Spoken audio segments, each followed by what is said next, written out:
À toutes et à tous, bienvenue à cette conférence présentée par Philippe Malafosse, donc sur la réflexologie et les douleurs chroniques, comment on va pouvoir un petit peu appréhender, accompagner, aborder ces sujets souvent difficiles, mais qu'on retrouve aussi quand même assez souvent au cabinet, chez les réflexologues ou chez d'autres praticiens. Donc nous, on est Alice, C'est voici moi. Lilian, pour ceux qui ne nous connaissent pas.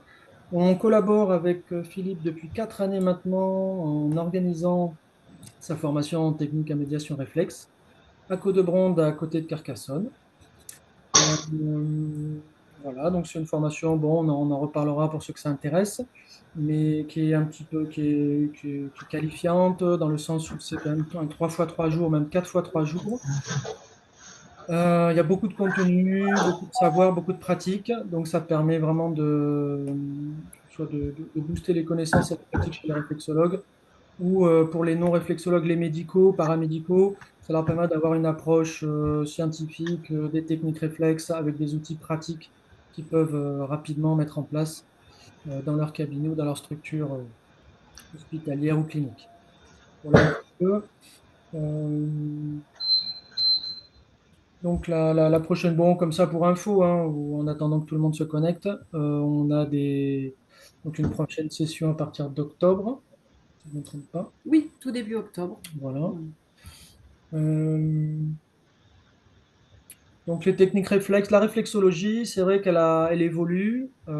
Philippe Malafosse quand même, est l'héritier l'un des héritiers, mais hein, l'un des héritiers principaux de René Bourdiol et de tout le travail qui a été fait au GMR à Paris il y a quelques années en son temps. Il vous en reparlera peut-être mieux voilà, après. Et ce qui permet voilà, de passer à un niveau supérieur, on va dire, au niveau de technique réflexe et d'approcher cette pratique qu'on connaît bien tous d'une manière beaucoup plus peut-être rationnelle, scientifique, rassurante aussi, Oui. j'ai envie de dire, et efficace aussi par la même. Voilà.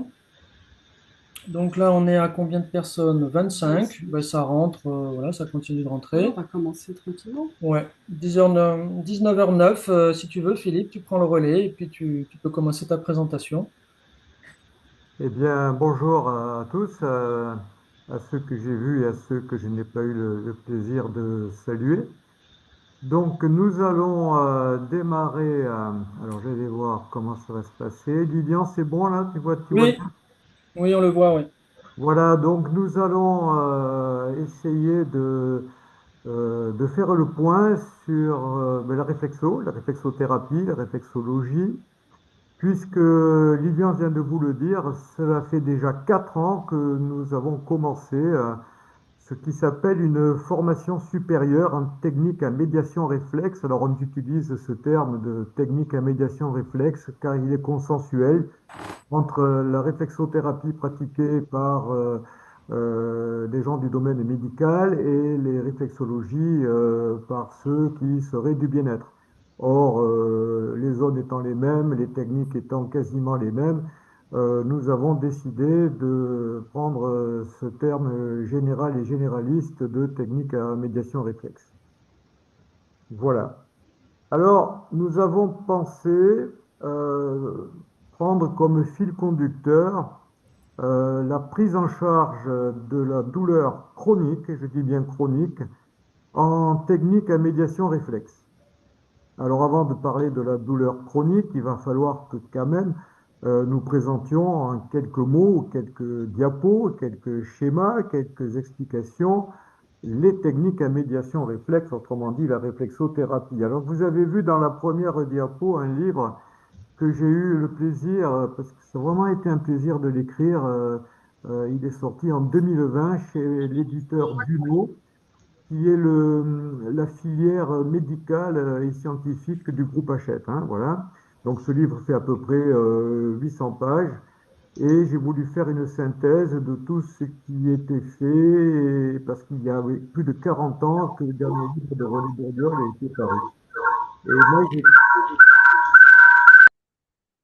moi, j'étais le chargé de recherche de René Bourdiol et donc j'ai pensé qu'il était utile au bout de plus de 40 ans de refaire un peu le point et puis de le développer, ce que nous sommes en train de faire. Donc ce livre, on peut se le procurer directement chez l'éditeur, Édition Duno. C'est un livre que j'ai écrit pour transmettre. Donc, prise en charge de la douleur chronique en technique à médiation réflexe. Déclinons tout d'abord ces fameuses techniques à médiation réflexe. Initialement, le livre qui s'appelle Grand manuel de réflexothérapie, je voulais l'appeler neuroréflexothérapie fréquentielle, mais l'éditeur m'a dit que ce titre n'attirerait pas le chaland. Donc, comme il y a des arrière-pensées commerciales quand vous discutez avec des éditeurs, donc je l'ai écouté et de toute façon, je n'avais pas le choix. Le vrai terme de ce que nous faisons, c'est réflexothérapie fréquentielle. Vous allez voir, c'est-à-dire qu'on se base sur des notions de neurologie grâce à laquelle nous allons pouvoir avoir des actions réflexes, et ces actions réflexes, nous pourrons, pas toujours, mais dans certains cas, les moduler par les applications de fréquences. Et donc, cette neuroréflexothérapie fréquentielle propose tout à la fois une alternative et même un complément aux prises en charge classiques de la douleur. Elle repose sur des bases solides, sur des fondements, comme c'est sous-titré dans mon livre, des fondements scientifiques qui sont à la fois embryologiques, qui sont également neuroanatomiques et enfin neurophysiologiques. Mais lorsque vous participez, je l'espère, vous participerez à cet enseignement, rassurez-vous, nous allons attaquer l'embryologie de façon compréhensive. Autrement dit, pourquoi c'est comme ça, à quoi ça sert et comment on va s'en servir. On fera de même avec l'anatomie. Les trois questions, pourquoi, à quoi, comment. L'anatomie également. Nous n'allons pas ingurgiter de l'anatomie de façon inutile, mais seulement savoir ce qui va nous servir dans l'anatomie. Et bien entendu, nous en ferons de même pour les bases neurophysiologiques. Et c'est grâce à ces bases, donc à ces fondamentaux scientifiques, que nous apporterons une approche qui sera rigoureuse, rationnelle et reproductible. Si nous faisons un petit excursus vers l'embryologie et les techniques à médiation réflexe, eh bien, l'embryologie nous indique que notre système sensitif et notre système orthosympathique ont les mêmes origines embryologiques à partir des masses latérales qui se développent de part et d'autre du tube neural chez l'embryon et qui vont bien sûr se scinder en ganglions sensitifs sur la racine sensitive du nerf rachidien et en ganglions sympathiques sur la chaîne latéro-vertébrale, mais leur origine est commune. Ils sont tellement liés depuis leur origine qu'ils restent ensemble et que leurs voies périphériques vont arriver sur une même zone cutanée que vous voyez matérialisée par une étoile. Autrement dit, notre milieu intérieur vecté par le système sympathique est en relation avec notre frontière cutanée et ça, ce n'est pas inintéressant pour ce que nous voulons proposer. D'ailleurs, c'est à partir de cette embryologie que tout va s'inscrire, tout va s'installer. À partir d'une tranche de moelle épinière, eh bien, nous aurons ce qu'on appelle un neurotome, nous aurons en déclinaison des muscles, myotomes, de la peau, dermatome, un viscère, un viscérotome, mais également, ne l'oublions pas, un sclérotome, les articulations et même un angiotome et les vaisseaux essentiellement artériels. L'anatomie et les techniques à médiation réflexe, eh bien, si on regarde ce qu'a dessiné Lazorte, qui, je vous le rappelle, était un neurochirurgien qui, à l'époque, ne connaissait pas les techniques à médiation réflexe et qui même, d'après ce que je sais, ne s'y est jamais intéressé. Un jour, c'était par contre un très grand chirurgien, un très grand anatomiste, comme étaient beaucoup les chirurgiens. Il a dessiné, il a voulu faire ce schéma fondamental du nerf intercostal avec ses branches postérieures, ses perforantes collatérales et ses terminales qui se scindent avant d'émerger sur la peau. Mais ce qui est étonnant, c'est que quand on prend le dessin de Lazorte, je dis bien de Lazorte, et que on le regarde bien, on voit que sur chacune de ces terminales et perforantes se greffent eh bien, des méridiens d'acupuncture. Je reviens en arrière pour vous montrer le schéma de base, je reviens en avant pour vous montrer les méridiens. Eh bien oui, l'anatomie princeps, l'anatomie in integro nous prépare déjà à recevoir des informations réflexes et acupuncturales. Et puis l'embryologie, puisque nous allons y revenir, nous explique que nous sommes composés de trois tissus embryologiques, l'ectoderme pour tout ce qui est tissu nerveux et flânaire, l'endoderme pour tout ce qui est tissu nutritif, autrement dit essentiellement notre système digestif, mais il ne faut pas oublier le poumon, et puis le mésoderme qu'on appelle improprement le tissu de remplissage qui va faire bien, le bonheur de nos muscles et de nos articulations. Si nous avons trois tissus, il faudra que, avec nos techniques réflexes, nous pensions à traiter trois zones réflexes qui correspondent à ces tissus. En effet, quelle que soit l'entrée de la pathologie, nous serons obligés de, bien sûr, commencer par l'entrée principale, mais il ne faudra jamais, au grand jamais, omettre de traiter les deux autres tissus, même s'ils sont qualifiés de secondaires, pour ne pas dire accessoires. En effet, le fait de ne pas traiter un des trois autres tissus laisserait couver sous le feu la cendre de la dysfonction et la ferait tôt ou tard réapparaître. Alors bien sûr, au niveau céphalique, nous aurons la crête temporale, nous aurons le nez, nous aurons le menton, nous aurons le visage. Tous les points ne sont pas spécifiés sur les schémas que je vous présente. Au niveau de l'endoderme, c'est la réflexothérapie cormique que nous déclinerons. Cormos signifiant tronc, tronc d'arbre en grec, donc c'est le tronc. Nous aurons les dermalgies antérieures avec tous les travaux de Jaricot que j'ai eu le plaisir de connaître en Suisse de René Bourdiol. Nous aurons également toutes les dermalgies postérieures. Et puis les dermalgies et les représentations somatiques, c'est-à-dire une représentation somatique, c'est l'expression d'un organe à distance de sa situation anatomique.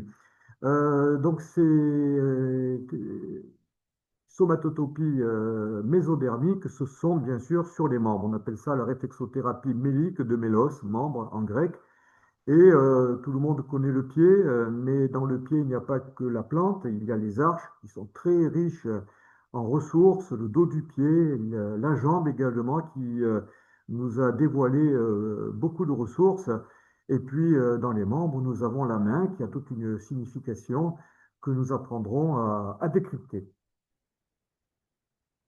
Pour analyser ces zones réflexes, nous avons nos mains, bien entendu, avec des pincers roulés. J'ai bien dit le pincé roulé qui est un peu plus précis, un peu plus subtil que le palpé roulé classique réalisé en ostéopathie. Et je ne dénigre pas l'ostéopathie puisque je suis moi-même médecin ostéopathe. Nous avons une entité tout à fait particulière qui a été décrite par Bourdiol, c'est le cristal, un petit grain cristallisé que l'on peut observer et découvrir en passant un ongle renversé sur des zones où la peau est très proche de l'os, en particulier sur les arches du pied.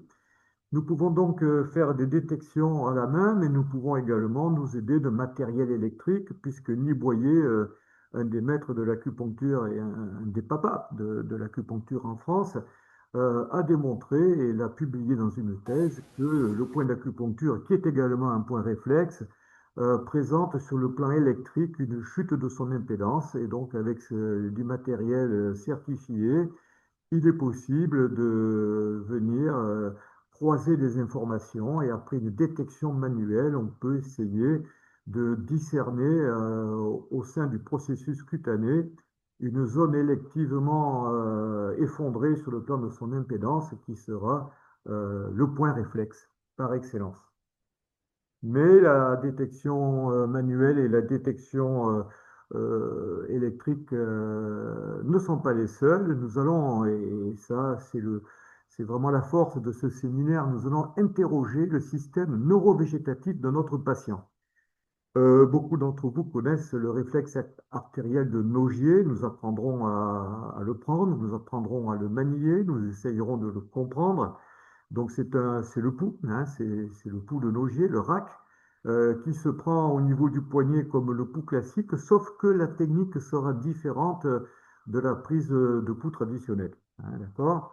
Et puis ce réflexe artériel de Nogier va nous permettre de guetter toute modification neurovégétative transmise par le système végétatif au système artériel du sujet examiné. Nous pourrons ainsi déterminer des zones à traiter et peut-être même vérifier si elles sont bien traitées après nos interventions aussi diverses que variées, que nous allons décliner tout à l'heure. Tout à fait particulier, et là c'est tout à fait propre à notre GEMER, à l'école de Bourdiol, et puis j'ai eu le plaisir, la chance, et je me suis fait un devoir d'exécuter la demande de René Bourdiol et d'aller explorer les réactions de l'iris chez nos patients. Et autant le pouls est une manifestation végétative euh, qui met en évidence une espèce d'orage vasomoteur avec vasodilatation et vasoconstriction successive, autant la même chose sur le plan végétatif va se passer au niveau de l'iris.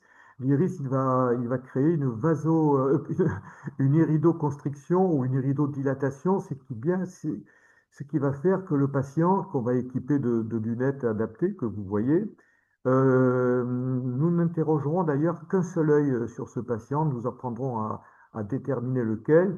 Et en cas d'interférence végétative, eh bien, il va avoir des phénomènes iriens qui vont créer des spasmes de son iris et il va voir cette lumière bleue, par exemple, qui lui est proposée de devenir noire, se noircir, se rayer, etc. Et cela a la même valeur que le pouls de Nogier. Sauf que dans le chromodiagnostic fréquentiel, eh bien, le médecin n'intervient pas avec sa sensibilité, son émotivité, et on enlève le côté praticien dépendant éventuel du pouls. Il n'est que patient dépendant, mais si on apprend bien au patient à se servir des lunettes, on arrive à des résultats très intéressants, vous le verrez tout à l'heure, entre autres, pour le dépistage des cicatrices parasites. Après, une fois que nous aurons détecté ben, les zones réflexes à traiter, ben, nous allons les traiter alors soit à l'aiguille conventionnelle, l'aiguille d'acupuncture, hein, la traditionnelle. Maintenant, avant, nous avions des aiguilles en or et en argent. Maintenant, l'usage unique fait que nous avons des aiguilles standards en acier. Nous pouvons les stimuler manuellement, en les tournant dans un sens, dans l'autre. Nous pouvons, vous le voyez sur les diapositives à gauche, les stimuler par une espèce de pieuvre qui est reliée à une stimulation électrique, ce qui vient les potentialiser. Sur les diapos du milieu, vous voyez des stimulations photoniques. Et là, nous commençons à parler de photobiomodulation réflexe, qui donne des résultats intéressants et puis qui ne sont pas invasifs puisqu'il n'y a pas d'effraction cutanée. Nous pouvons traiter avec nos mains. Nous pouvons traiter avec nos mains au niveau du dos, au niveau de massage végétatif que nous apprenons à décliner aussi bien sur le dos, sur le visage que sur les pieds. Nous pouvons réaliser de la chiroréflexothérapie manuelle au niveau de la main. Il y a des techniques de contracter-relâcher. Vous voyez mon pouce qui est dans la main sur une zone digestive basse, qui est en train d'effectuer un frottement tout à fait particulier pendant que mon autre main va demander un effort sur un certain doigt du patient et on va faire des contractés-relâchés qui vont avoir des actions réflexes à distance. On peut avoir les mêmes actions au niveau du pied avec des techniques de podoréflexothérapie manuelle que nous apprendrons à décliner. Nous avons sur les dessins inspirés des séminaires de René Bourdiol l'ostéoréflexothérapie céphalique avec, vous voyez, deux doigts d'un côté, un doigt de l'autre. Nous nous projetons sur justement des projections euh, sur le crâne de zones que nous voulons traiter à distance. Nous calquons notre traitement sur la respiration du sujet. Vous verrez qu'il y a une particularité pour gérer cette respiration pendant nos traitements au niveau céphalique. Nous utiliserons des aimants. Vous voyez un aimant là-haut avec ses pôles. Alors un pôle positif, un pôle nord ou un pôle négatif, un pôle sud, ne vont pas agir de la même façon sur des zones réflexes. Nous utiliserons des techniques japonaises ou chinoises, les kwatsu. Vous avez le kwatsu du coude, vous avez un shiatsu à la racine du nez.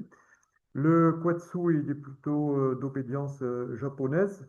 Nous avons un kwatsu au niveau du coude qui a un pouvoir phénoménal pour libérer des défects de rotation cervicale. Et le shiatsu à la racine du nez est le point de départ d'un massage végétatif complet du visage et du crâne qui a une action sédative et anxiolytiques tout à fait notables. Et puis nous irons même plus loin parce que tous les points que nous aurons dépistés au niveau du crâne, au niveau du tronc, au niveau des membres, non seulement nous pourrons les traiter avec nos mains, non seulement nous pourrons les traiter avec des aiguilles, non seulement nous pourrons les stimuler avec de l'électricité ou de la lumière, mais en plus nous pourrons employer des fréquences, les fameuses fréquences de Nogier, qui sont au nombre de 7 et qui, selon la spécificité du tissu que nous voulons atteindre et réharmoniser, à défaut de le traiter, eh bien, ces fréquences vont potentialiser, optimiser nos traitements. Alors, une règle de physique, lambda égale V sur F, autrement dit, la longueur d'onde qui est une couleur et une fonction inverse d'une fréquence. Et nous apprendrons avec des filtres couleurs à dépister les fréquences qui correspondraient de façon optimale au meilleur traitement que nous pouvons proposer à un individu que nous avons pris en charge. Donc voici présenté très rapidement, mais relativement complètement, toutes nos techniques à médiation réflexe en partant de la règle des trois tissus, en continuant avec tous les moyens de diagnostic, qu'ils soient manuels ou instrumentaux. Et puis avec, vous avez vu, nous avons décliné toutes les méthodes de traitement qui font que nous n'avons pas deux patients qui se présentent pareils, nous n'avons pas deux patients que nous appréhendons de la même façon et nous n'avons pas non plus deux patients que nous allons traiter de la même façon et nous allons y revenir. Alors, notre fil rouge aujourd'hui, il s'agit donc de la prise en charge de la douleur chronique par nos techniques à médiation réflexe.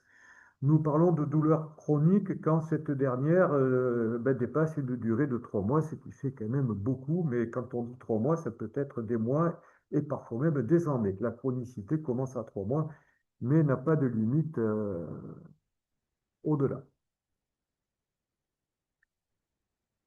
Alors, dans ces douleurs chroniques, il va falloir être très vigilant, sinon nous allons partir dans un cercle infernal. Au départ, il y a une épine irritative douloureuse, locale. Ça peut être une douleur dorsale, ça peut être une douleur articulaire, ça peut être une douleur au niveau du bassin, comme dans les spondylarthrites ankylosantes, ça peut être, vous voyez, un point étiré au niveau de la tête et des problèmes de céphalée. Eh bien, quand cette douleur va apparaître, bien sûr, la douleur n'est qu'un épiphénomène, hein. Chaque praticien va devoir s'enquérir de toutes les règles de prudence dictées par son art, bien entendu. Et une fois que la douleur sera bien identifiée et que les divers traitements seront plus ou moins efficaces, parfois moins que plus d'ailleurs, eh bien, il va falloir tordre le cou à cette douleur, d'où la prise en charge avec la règle de nos trois tissus. Si par exemple il s'agit d'un problème dorsal, nous aurons un traitement directement dorsal au niveau endodermique, puis nous irons au niveau céphalique chercher sa correspondance, et au niveau des membres inférieurs, c'est bien souvent au niveau du pied qu'il faudra aller trouver notre troisième point. Et là, il va falloir se dépêcher parce qu'à partir de plusieurs semaines, il va se passer des phénomènes d'aggravation. La douleur, qui n'était que locale, qui n'était qu'au niveau d'une articulation, qui n'était qu'au niveau d'un système tendineux, je parlerai en particulier des périarthrites scapélo-humérales au niveau de l'épaule, eh bien, la douleur va s'organiser et elle va organiser non pas un cercle vertueux, mais un cercle, je dirais, tortueux et même un cercle néfaste.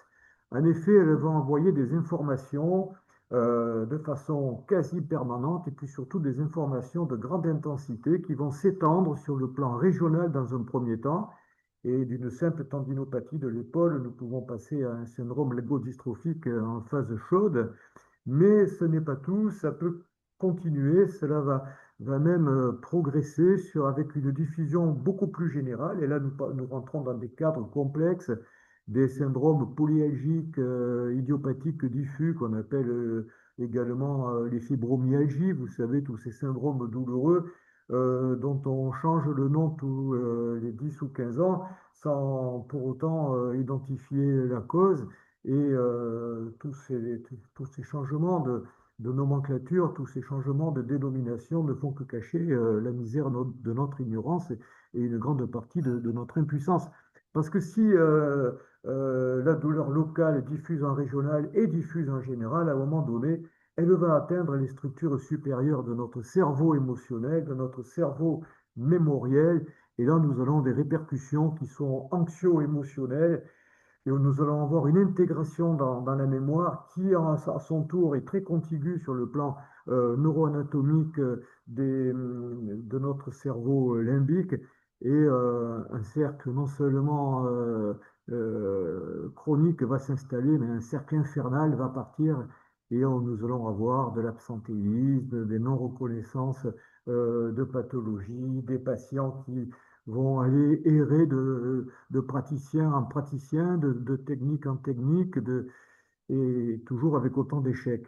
Nous avons eu récemment, lors de nos séminaires de neurosciences, la joie et le plaisir de discuter avec un neurologue de Bordeaux qui a créé un centre antidouleur holistique. Et c'est dans cet esprit que nous allons essayer de développer notre approche de cette douleur chronique. Hein, je précise bien, c'est pas le petit mal de dents qui va passer en 3 jours. Je parle de la douleur qui dépasse les 3 mois et qui dépasse non seulement les 3 mois, mais qui dépasse le métamère de départ pour venir s'intéresser à tout notre et venir polluer tout notre système nerveux, y compris le système nerveux central. Alors nous allons reprendre un peu ces éléments. Notre épine irritative locale, eh bien sûr, il s'agit d'un organe au sens large d'organe. Ça peut être un organe véritablement, ça peut être un problème articulaire, ça peut être un problème musculaire. Il va falloir vite la traiter. Nous avons des moyens. Nous avons des moyens. Vous avez vu, ils sont des moyens de diagnostic, des moyens de traitement. Sinon, il va y avoir une extension régionale. Et l'extension régionale, elle va passer par le biais du système sympathique et en particulier par le biais du système orthosympathique et de son organisation en colonne sympathique latéro-vertébrale. La chaîne sympathique latéro-vertébrale est une étape. Et si les informations arrivent trop longtemps, trop souvent, trop fortes, le riche le disait, nos ganglions sympathiques sont autant de caisses résonantes, de caisses de résonance et vont amplifier le signal douloureux, voire le diffuser sur des étages en dessus, en dessous, et on va commencer à prendre la douleur de façon beaucoup plus difficile à appréhender.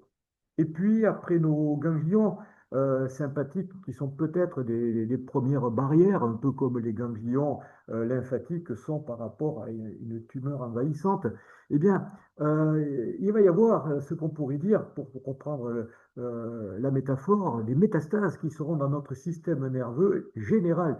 On sait depuis peu que ces informations, lorsqu'elles arrivent dans la moelle épinière, au bout d'un certain temps, créent des nouvelles connexions entre les neurones médulaires. Il y aurait même une néo-neurogenèse, il y aurait des nouvelles connexions. Et là, une fois que ces nouvelles connexions sont installées, elles sont quasiment, elles squattent définitivement. Et il va être de plus en plus délicat et compliqué de venir les traiter parce qu'à ce moment-là, de la moelle, par nos faisceaux spinaux thalamo-corticaux, ben, nous allons directement au cortex, notre cortex limbique, notre cortex rhinencéphalique, notre cortex émotionnel, on le disait tout à l'heure, très, très intriqué, très lié, très intimement lié à notre mémoire qui lui renvoie des informations et qui lui en prend également. Donc notre médiathèque mémorielle ne va être qu'une médiathèque de phénomènes douloureux qu'elle va relarguer en permanence. Et puis voilà, je vous ai marqué une troisième diffusion, la diffusion réflexogène, et je l'ai affublé d'un astérisque parce que ça va faire l'objet d'un petit débat tout à l'heure. Et justement, le voilà, les zones réflexogènes qui peuvent, il faut y penser, il n'y a pas que des douleurs sur des vertèbres, il n'y a pas que des douleurs sur des muscles, il n'y a pas que des douleurs qui sont d'origine viscérale, il n'y a pas que des douleurs qui soient d'origine articulaire.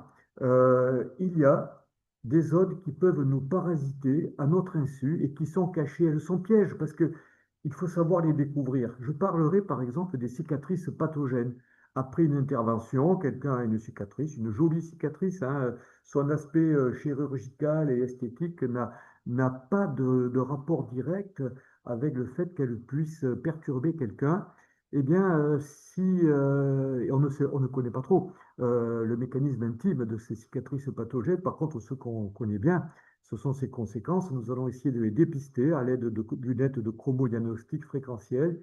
Il suffit à ce moment-là d'éclairer une cicatrice avec une lampe de Heine, par exemple, et l'iris du patient va nous répondre qu'il se passe un phénomène tout à fait particulier qui rentre en résonance avec son système nerveux végétatif et nous allons traiter cette cicatrice pour le dépolluer de pas mal de phénomènes qui jusque-là n'étaient pas tout à fait explicables. Et au même titre que les cicatrices, je citerai les dents.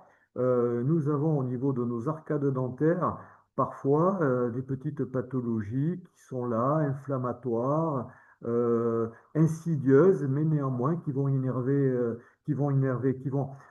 par le biais de leur innervation et du passage par le nerf trijumeau, aller directement dans notre système réticulé, qui est beaucoup plus susceptible que notre moelle épinière, et donc on va avoir à distance des phénomènes douloureux, auto-entretenus, et nous savons, grâce à nos techniques, dépister les dents qui peuvent être source de parasitage. Ceci est bien connu. Euh, les neurothérapeutes le savaient, hein, la neurothérapie est d'obédience germanique. Et nous avons également les travaux de M. Orsatelli qui a mis en évidence qu'il existait une certaine somatotopie dentaire. Nous avons, moi qui suis médecin du sport, euh, eu à plusieurs reprises des tendinopathies achilléennes chroniques qui ont été résolues par le traitement d'une molaire, puisqu'on sait que les molaires, somatotopiquement, représenteraient les racines lombaires et lombosacrées. Voilà, donc il faut savoir y penser quand on est en situation d'échec, regarder les cicatrices, regarder les dents. Et puis, comme nous allons essayer de prendre notre patient sur le plan global, sur le plan holistique, à défaut de prendre le patient, on va prendre sa douleur, on va essayer de le prendre en charge. Nous allons regarder son iris qui va nous donner d'autres renseignements que le chromodiagnostic fréquentiel. L'iris va nous donner, selon son comportement, il va nous donner des renseignements quant aux oligoéléments qui pourraient éventuellement tempérer ces orages neurovégétatifs. Nous avons également dans l'iris la trame qui va nous guider pour savoir où en est le sujet sur le plan de sa trame homéopathique constitutionnelle.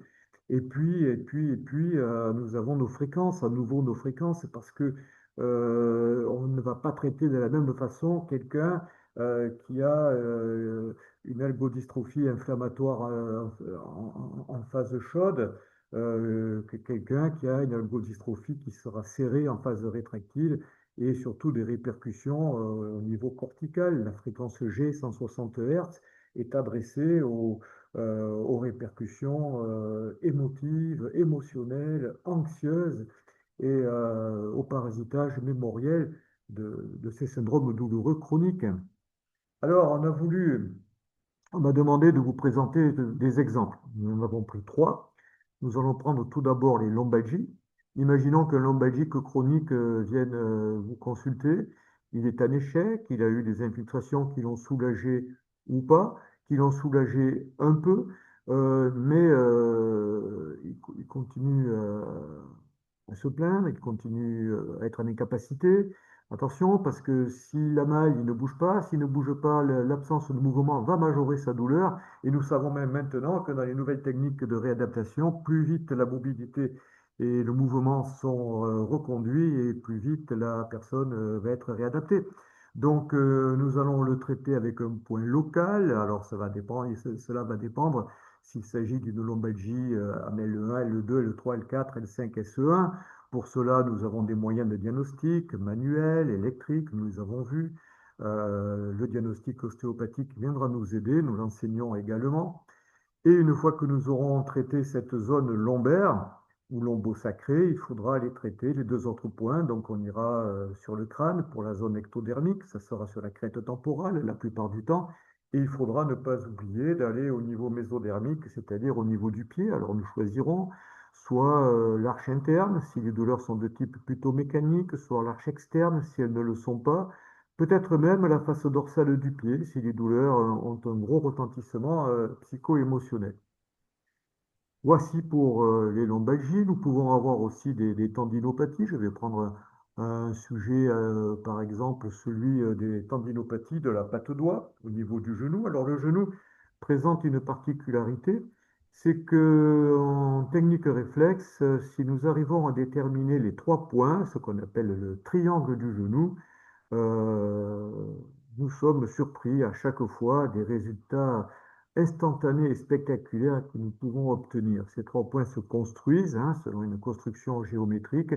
Nous le faisons en général avec un détecteur électrique. Quelle est notre surprise quand nous avons détecté ces trois points de voir que nous avons construit un parfait triangle équilatéral et que nous allons traiter à l'aiguille, en stimulation, en diverses choses. Mais encore une fois, et ça nous l'avons prouvé, de traiter ces trois points est une bonne chose. La distance talon-fesse du sujet va diminuer, donc la flexion du genou va commencer à se reconstituer, mais il faudra aller traiter au niveau endodermique, cette fois-ci lombaire, eh bien, la commande neurologique du genou. Alors, le genou, c'est très simple, c'est pour ça que je l'ai pris comme exemple. Que ce soit le genou face interne, externe, antérieur ou postérieur, ça sera toujours au niveau du métamère L4. Donc, nous irons sur la quatrième lombaire faire un traitement réflexe et nous terminerons, bien entendu, par un traitement au niveau de la crête temporale sur les projections lombaires également. Et nous allons nous rendre compte si nous voulons prendre le temps, mais nous allons nous rendre compte qu'à chaque intervention sur le genou, puis sur les lombaires, puis sur la crête temporale, eh nous allons voir notre flexion de genou se récupérer de plus en plus.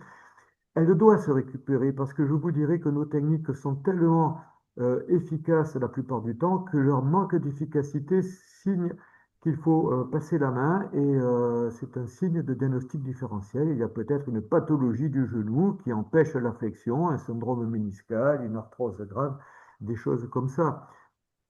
Puis nous avons, dans les douleurs chroniques, nous avons déjà évoqué les algoneurodystrophies. Prenons le cas de l'épaule, l'épaule qui, avec sa capsulite, mais qui va souvent diffuser au stade de syndrome épaule-main dans sa splendeur. Cette fameuse épaule, alors également sur l'épaule, nous avons une construction triangulaire, le triangle de l'épaule, qui est alors spectaculaire. Je vous invite, quand vous pratiquez ces techniques de réflexe, à mesurer, par exemple, les amplitudes articulaires, ne serait-ce que l'antépulsion. Vous avez une antépulsion qui n'arrive pas à 180 degrés, et loin s'en faut, il lui manque par rapport au côté opposé, car l'examen, vous l'avez bien compris, est souvent contralatéral. Il va nous manquer sur l'épaule douloureuse, admettons 30 degrés. Bien déjà, avec ces trois points, vous allez en libérer quelques-uns. Mais il faudra aller traiter les deux autres tissus. Il faudra traiter la crête temporale dans la projection cervicale. En général, l'épaule, c'est entre C4, C5, et éventuellement C6, mais c'est surtout autour de C5 qu'il faudra aller traiter la crête temporale. Et puis souvent, dans les ergodystrophies, il faudra aller au pied. Au pied, dans sa composante émotionnelle, ça sera sur le dos du pied, au niveau des projections cervicales, toujours C5. Et pour agrémenter notre traitement, nous allons le décliner selon nos fameuses fréquences. Si le sujet se présente en phase d'algodystrophie chaude, parasympathique, vous traduisez chaleur, rubor, dolor, tumor, c'est le parasympathique, eh bien nous le traiterons avec la fréquence de régulation du parasympathique, autrement dit la fréquence B de Nogier, fréquence 5 Hz, quel que soit le mode de transmission de la fréquence. Ça peut être du courant électrique, cela peut être des photons, ça peut être électromagnétique, cela peut être tout ce que vous voulez, y compris des ions négatifs fréquencés. Et d'ailleurs, vous traiterez tous les points en rapport avec cette pathologie avec la même fréquence. Par contre, si vous avez une algodystrophie qui vient en phase secondaire, donc ça sera la phase froide, la phase de rétraction capsulaire, la phase orthosympathique, mais il faudra changer de fréquence et passer à la fréquence 10 Hz, la fameuse fréquence C. Et puis, il faudra essayer de rééquilibrer cette balance entre le para et l'ortho. Et là, il faudra monter dans la gamme des fréquences et aller jusqu'à la fréquence F, qui est celle du diencéphale, celle de l'hypothalamus, des hypothalamus antérieurs et postérieurs, puisqu'on sait très bien que l'hypothalamus antérieur régule le parasympathique et que l'hypothalamus postérieur règne sur l'orthosympathique. Nous allons régler les fréquences, nous allons réharmoniser ce fameux balancier. Et puis même si notre patient algodystrophique est passé à la chronicité avec tout ce que nous expliquions tout à l'heure de répercussions an- anxio-dépressives, euh, parasitage mémoriel, eh bien, il faudra monter dans la gamme des fréquences encore une fois et ne pas hésiter à aller dans la fréquence G, qui est la fréquence des cortex, qui soit émotionnelle ou mémorielle, et nous irons jusqu'à la fréquence 160 Hz. Autrement dit, nos techniques réflexes s'adaptent aux patients. Elles sont singulières, mais elles s'adaptent aussi à la pathologie du patient dans son évolution. Et c'est vraiment la particularité de notre approche qui nous permet donc d'évoluer d'un patient à l'autre et chez un même patient en fonction eh bien, de son évolution, qu'elle soit favorable d'ailleurs ou non. Voilà donc ce que je voulais vous présenter. Nous sommes allés très rapidement parce que sur nos techniques supérieures médiation réflexe, hein, c'est une formation. Alors soyez tranquilles, hein, ceux qui ont déjà, comme je le dis souvent, ceux qui ont déjà des connaissances parce qu'ils sont du milieu médical, ceux qui en ont peut-être moins parce ne sont pas du milieu médical ou paramédical, rassurez-vous. Vous avez tous des notions. Et comme je le dis, vous connaissez beaucoup de notes de notre répertoire. Moi, je ne serai là que pour vous les mettre en musique. Alors, nous ferons 4 séminaires de 3 jours, 12 jours de pratique, 12 jours de théorie également. Tous nos anciens élèves, parce que maintenant nous avons des anciens, Lilian nous l'a dit en introduction, nous avons 4 années derrière nous, donc nous avons une fois par an les anciens qui se retrouvent pour faire un séminaire de perfectionnement au cours duquel eh bien, il y a des retours d'expérience, il y a des pôles de recherche et des voies de recherche qui sont lancées, des techniques innovantes qui sont présentées comme la photobiomodulation et puis nous essayons de mettre en place des protocoles pour petit à petit, à force de colliger des données, peut-être un jour d'arriver à un début de validation de nos techniques. Et puis, nous avons créé avec nos anciens une association de neurosciences appliquées au sport, à la performance, et j'ai rajouté en plus aux troubles de l'apprentissage, parce que les fameux 10 lexie, les fameux 10 praxis sont également appréhendables par nos techniques réflexes, non pas pour les résoudre, mais pour venir en aide à ces patients qui sont toujours en errance depuis des années. Et les neurosciences nous aident beaucoup à, à adapter nos techniques réflexes à ces problèmes. Donc, si je vous encouragerais, si vous voulez aller plus loin, à vous inscrire sur le site de LEA Formation, et puis pour tous ceux qui sont intéressés par les neurosciences, à nous rejoindre sur nos séminaires. Nous venons d'en réaliser un il n'y a pas très longtemps autour de la photobiomodulation comme fil conducteur, mais nous avons eu également des gens très performants qui sont venus nous présenter des nouveautés sur la neurovision, des nouveautés sur l'hypercamnie, des nouveautés sur les mitochondries, des nouveautés sur l'effet néfaste des ondes électromagnétiques sur l'être humain. Et bien voilà. Eh bien, écoutez, je vous remercie. Alors, je pense que euh, Lilian a certainement colligé par écrit des questions. Oui, Et on va merci essayer Philippe. de les regrouper et de vous répondre le plus explicitement possible. Oui, pour l'instant, il n'y a pas trop de questions. Peut-être que les gens n'osent pas trop encore Oui. en poser. Si quelqu'un veut intervenir, voilà, il peut le faire de manière orale, peut-être. par rapport à la douleur chronique. Là, tu nous as bien présenté effectivement tout le florilège, enfin, toutes les possibilités qu'offrent les techniques à médiation réflexe sur l'accompagnement de ces douleurs chroniques, avec à chaque fois l'intégration des trois tissus et ce travail voilà, sur différents plans. Euh, Est-ce que quelqu'un peut-être veut intervenir, ou même les anciens, puisque je vois qu'il y a pas mal d'anciens de TMR qui sont là. À Peut-être qu'il y a propos d'anciens, je vois que nous avons Élodie Gonto parmi nous. Oui, Ouais. Bonjour Moi, Élodie. je voudrais rebondir sur ce que tu dis, Philippe. En effet, plus la douleur, enfin, d'après moi, ce que je vois au cabinet, plus la douleur s'est chronicisée, plus il est important de rapprocher les séances pour avoir une vraie plus-value, parce qu'on voit que le corps reprend rapidement ses droits. Voilà.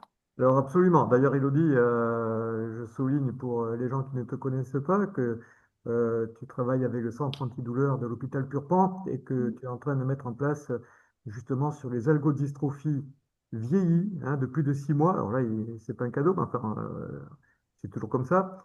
Tu vas nous faire un travail remarquable là-dessus, une étude qui va durer, je pense, plus d'un an. Je crois que vous avez 40 ou 50 cas à recenser. Mm. Et ça sera versus des techniques classiques. Tu vas essayer, toi, de voir si on a une différence grâce aux techniques réflexes telles que nous les avons présentées. Alors oui, dans ces douleurs chroniques, il faut faire un certain nombre de séances de départ. Alors, j'ai pas pu tout expliciter en une petite demi-heure. J'ai fait un balayage peut-être complet, mais très rapide et je laisse beaucoup de gens certainement sur leur faim. Mais c'est vrai que nous avons défini en quatrième séminaire, qui est un séminaire de synthèse, nous avons réfléchi toute une matinée sur la prise en charge du patient en technique réflexe et justement sur ces phénomènes anciens, comment les appréhender. Il faut en clair délivrer une espèce, je dirais, de dose de charge réflexe avec peut-être une séance toutes les semaines pendant 4 à 8 semaines pour voir ce qui va se passer. Et dès que ça commence à agir, commencer à... Alors nous avons édicté une règle qui s'appelle celle de l'accrochage thérapeutique, parce que si on inonde le corps d'informations qui est déjà saturé par des informations douloureuses, euh, on n'ira pas dans le bon sens. Donc à un moment donné, si vous notez des améliorations, il faudra commencer à espacer les séances et on va se rendre compte que justement, elles vont s'espacer et s'espacer de plus en plus, si bien que, on a quelques dossiers qui se font entretenir au rythme d'une séance trimestrielle. Mais il faut quand même rester vigilant parce que quand vous avez vu tous ces circuits de la douleur dans le névrax et dans le système nerveux central, il ne faut pas qu'ils se rallument, hein. Voilà. oui, et je crois que l'apport également de l'approche fréquentielle des zones réflexes, elle est vraiment importante, notamment dans cette approche des pathologies chroniques, quoi.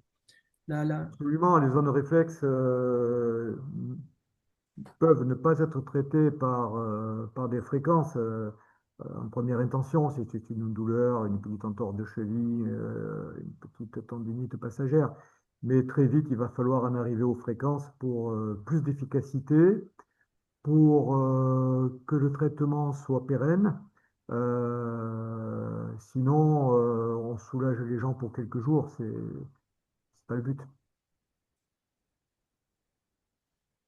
Ouais, nous, en tant que réflexologue, c'est vrai qu'on a historiquement, on travaille avec nos mains essentiellement, ou parfois avec quelques outils, mais voilà, toujours de manière manuelle. Et cette approche voilà, de fréquence nous amène dans une autre dimension d'accompagnement pour avoir des résultats beaucoup plus ciblés et effectivement plus, voilà, plus efficaces ou plus approfondis dans la durée et l'intensité des résultats, quoi. Clairement, Alors moi, oui, j'y croyais pas trop, hein. Je peux le dire. J'étais très, très sceptique et je me suis dit que bah, on avait des doigts et que si on savait s'en servir, ça pouvait marcher. En effet, cette approche-là, permet des résultats vraiment, spectaculaires et surtout, pérennes, en fait. Ça tient et ça tient longtemps. Voilà. Mm. Et on n'a pas besoin de les revoir, énormément de fois. Quand on applique 3 fois le protocole, c'est bon, ça tient et au revoir, madame, et dans 6 mois, si ça recommence, quoi. Mm. Absolument, à condition de traiter ce que nous avons édicté, la fameuse règle des trois tissus. Mm. Ouais. Oui, Marie-Noël la demande sur le chat, effectivement, si on utilise systématiquement les fréquences, je pense qu'on vient de répondre, c'est pas obligatoire, c'est un plus, hein, c'est toujours une recherche d'efficacité. Alors, c'est un grand plus, hein. C'est un grand Oui, plus parce que même sur une douleur qui vient d'arriver, une entorse de cheville, nous avons quand même des fréquences proprioceptives qui permettent de gagner du temps. voilà. Voilà, c'est un gain de temps, c'est confortable pour le patient. Et puis surtout, comme a dit Elodie, ça dure beaucoup plus longtemps, ça accroche très rapidement. Ouais. Puis bon, voilà. Mais ce que je voulais dire, c'est que toutes les techniques TMR sont pas forcément fréquentielles non plus. Non. Et après, elle demande si c'est associé avec des points sur l'oreille, puisque bon, en TMR, on n'aborde pas l'auriculothérapie, mais pour les gens qui la pratiquent, voilà, c'est une technique réflexe comme les autres, j'ai presque envie de dire, et que bien sûr qu'on peut la combiner et l'associer avec le reste. Alors, dans le cours formation supérieure en technique à médiation réflexe, l'oreille n'est pas abordée. En tout cas, elle n'est pas décrite ni l'auriculothérapie, parce que d'autres le font, certainement très bien et mieux que moi. Et j'aborde tout sauf l'oreille. Finalement, j'aborde toutes les autres zones sauf l'oreille, mais ceux qui pratiquent l'auriculothérapie n'ont pas à la renier, simplement qu'ils essayent éventuellement de voir ce qui se passe autre part. Ce que l'oreille ne nous amène pas, c'est ce que, par exemple, le pied. Le pied, une douleur qui sera de caractère mécanique sera traitée sur une partie du pied qu'une douleur de caractère plutôt ligamentaire ou statique sera traité sur la face externe du pied. Et une douleur qui participera des deux avec participation émotionnelle enfin, à cause de l'ancienneté, eh bien, sera traitée davantage sur la face dorsale du pied. Et ça, l'oreille ne m'apporte pas cette dichotomie, arche interne, arche externe. Tout à fait. Vous avez d'autres questions peut-être à poser ou des retours pour ceux qui connaissent les TMR? Non, la difficulté, en fait, c'est de trouver la bonne fréquence des séances. Parce que, en fait, enfin, je sais pas, moi, je parle pour moi, j'ai un certain délai d'attente. Et ce qui fait que pour remettre des gens en séance plus rapprochée, c'est compliqué. Donc, ça veut dire que moi, je m'aperçois quand même que pour des cas chroniques, euh, un délai d'un mois, les choses, elles s'améliorent nettement les premiers jours jusqu'à une semaine, 15 jours. Mais après, il faudrait que je les revoie avant, ce qui n'est pas toujours évident. Voilà. Alors, d'où l'intérêt d'utiliser des fréquences. Oui, mais même avec des fréquences, si tu ne fais qu'une seule séance, tu vois, et que tu les revois un mois après, moi je remarque quand même que, alors, il y a des améliorations, mais pas aussi fortes que ce que décrit Elodie, dans le sens où il y a trop d'espace entre les séances. Par exemple, ça c'est l'expérience que j'ai vue. Quelquefois, ça peut être incroyable parce que bah, il va y avoir en une seule séance, on met les fréquences qu'il faut à chaque fois sur les 3 points. Et là, on peut avoir une très très nette amélioration, pardon, en une seule fois, mais c'est pas toujours le cas. Et enfin, quand on va se voir la semaine prochaine, je vais présenter un peu le travail que je fais, que j'ai essayé de développer sur l'aspect émotionnel, et c'est la même chose. C'est-à-dire qu'en fait, en une seule séance, enfin, c'est pas suffisant. Il faut faire des séances rapprochées, tout comme quand on le fait en auriculothérapie d'ailleurs, hein. Et oui, mais toi, tu as un problème Normal, ce sont des cas chroniques, hein. de planning surtout, c'est ça.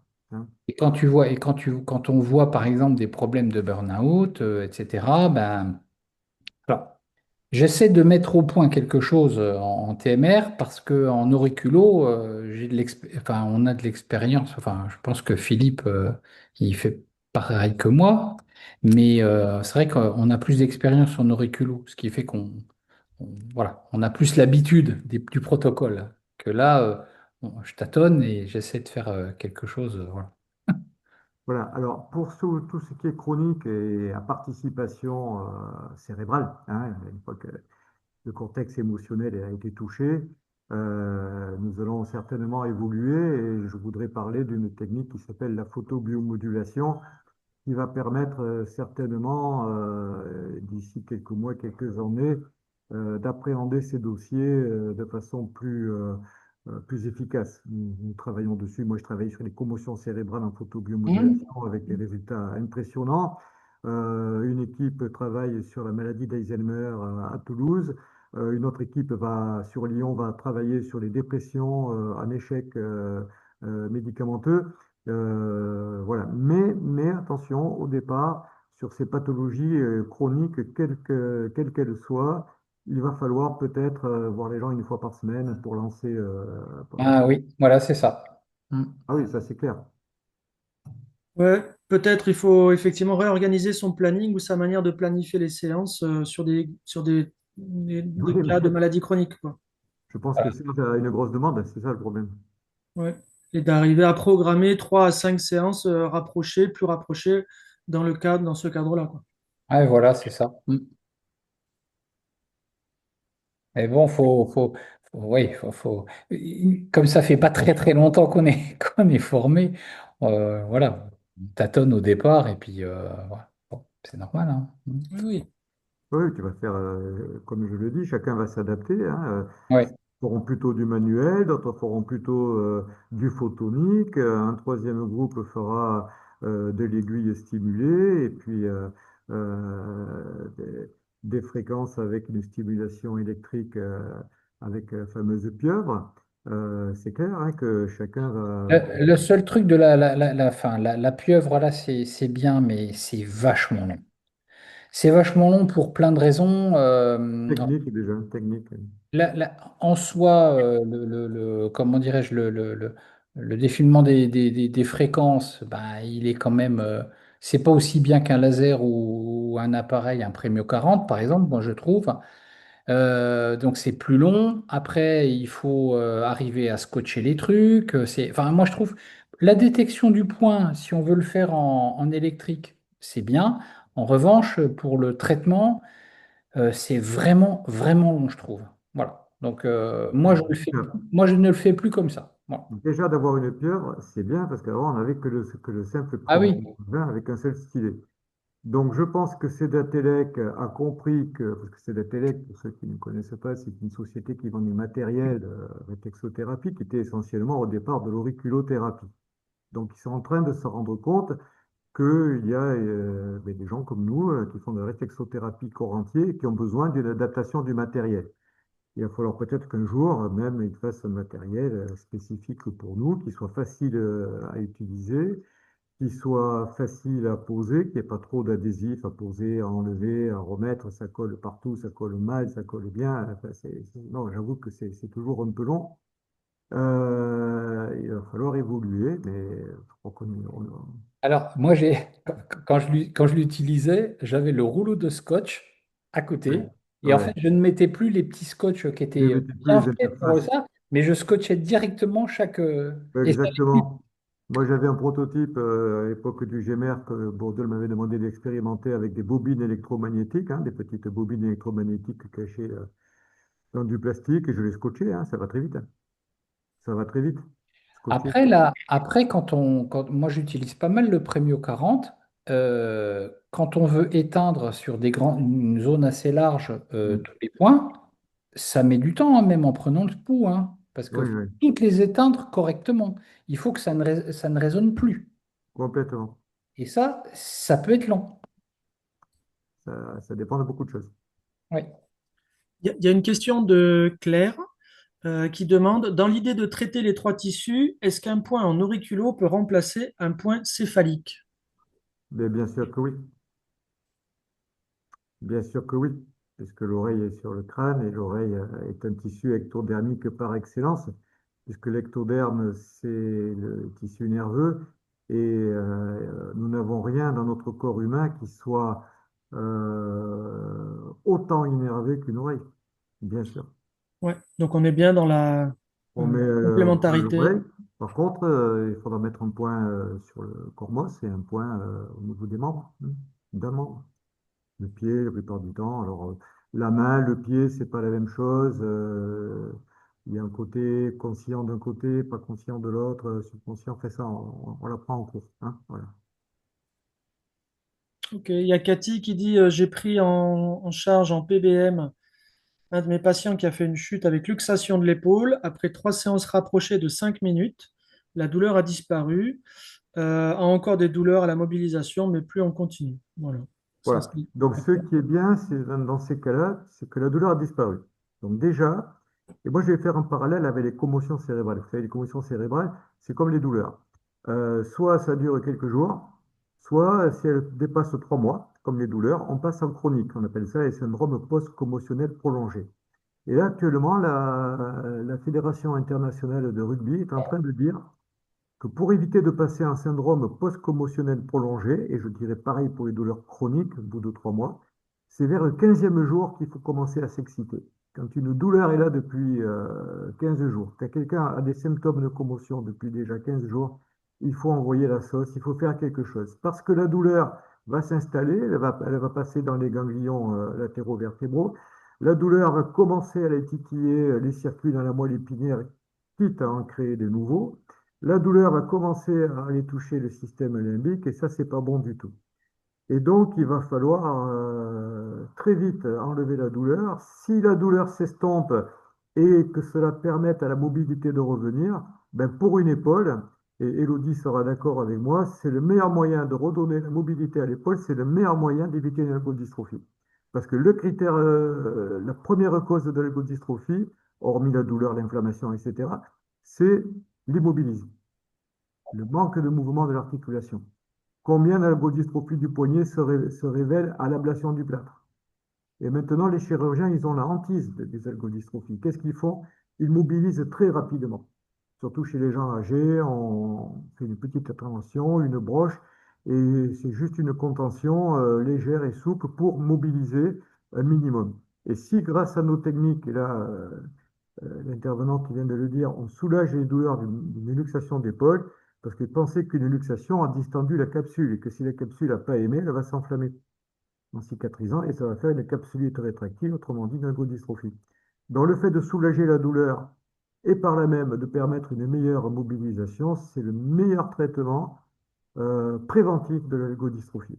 Parce qu'une ergodystrophie, ça peut durer de 6 à 24 mois, hein, il faut le préciser.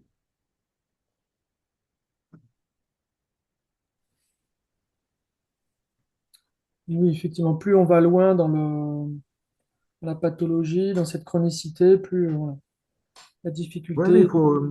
il faut la faire avorter tout de suite, quoi. Hein. Mm. Parce qu'il faut éviter, justement, je vous ai montré les schémas de la douleur, que la douleur passe à un système nerveux central. Il faut qu'elle reste à un système nerveux périphérique. Ouais. Et après, je crois qu'il faut vraiment que les praticiens comprennent bien qu'on peut appréhender ce type de problème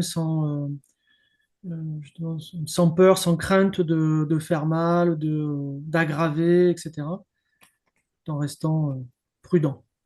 Alors, toutes les techniques à médiation réflexe ne peuvent pas aggraver. La plus grosse complication d'une technique à médiation réflexe, je le disais à mes patients quand j'étais en activité, et je leur dis maintenant quand j'en vois quelques-uns, la plus grosse complication, c'est que ça peut ne pas marcher pour diverses raisons, mais ça peut ne pas être efficace. C'est ça une complication pour moi. Mais je n'ai jamais vu d'aggravation par des techniques à médiation réflexe. Excuse-moi, je te coupe, Philippe. Moi, j'ai eu le cas la semaine dernière. Je trouve que parfois, ça potentialise des douleurs.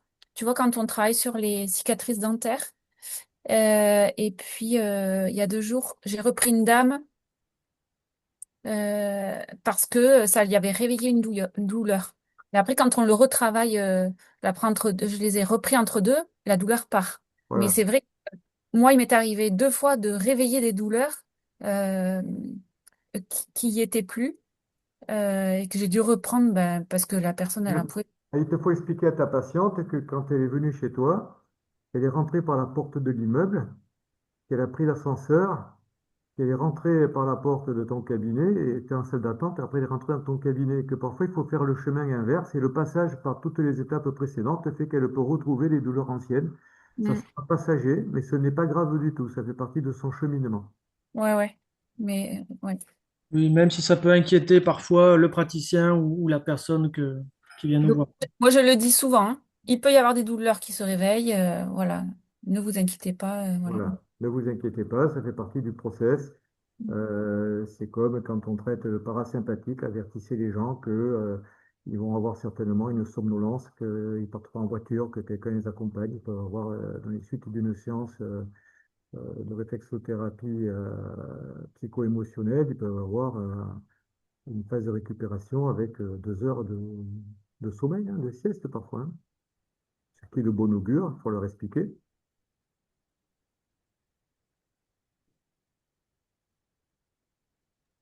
Bon, avez-vous d'autres questions, remarques à faire sur ce sujet passionnant des maladies chroniques ou des... Alors, nous sommes toujours en recherche, hein, parce que notre association, justement, a beaucoup d'interlocuteurs. Et notre dernier séminaire, où certains d'entre vous étaient présents, alors, eh bien, il y avait des conférenciers de très haut niveau qui apportaient des nouveautés sur notre approche. Et d'ailleurs, c'est à partir de ce genre de choses que nous allons travailler pour développer encore plus nos pratiques afin d'aller encore plus loin. Je ne dirais pas d'avoir des résultats plus rapides, mais en tout cas des résultats plus confortables et des résultats qui durent de plus en plus longtemps. Euh, Ce que je voulais dire, c'est que par rapport à ce que disait Serge, c'est qu'il y a tellement de facettes dans les circuits douloureux, c'est que si on le soulage de façon spectaculaire, c'est qu'on a eu la chance de rentrer par les bonnes portes et de donner les bonnes fréquences. Et que si ça traîne un peu plus, eh ben, c'est qu'on n'était pas tout à fait pertinent. Mais la pertinence, pour l'instant, malgré le chromodiagnostic fréquentiel, malgré la prise du pouls quand elle est maîtrisée, eh bien, il y a une grosse variabilité, hein.